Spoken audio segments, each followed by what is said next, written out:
দক্ষিণ শালমাৰা মানকাছৰ জিলা আৰক্ষীৰ অভিযানত আটক ৮ বাংলাদেশী নাগৰিক।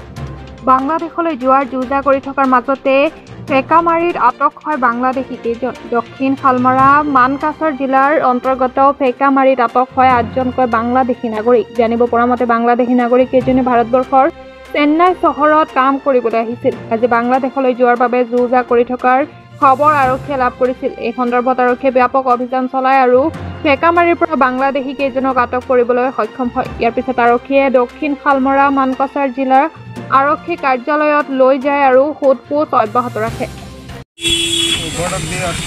কতদিন হলো? 2 মাস। তারপর ঘর যাচ্ছিলাম। কোন জায়গায় গেছিলা তোমরা? আমি চেন্নাই গেছিলাম চিকিৎসা করতে। কয়জন আছে তোমার? 8 জন। কোন পাশে ঢুকছিল ভারতে তোমরা?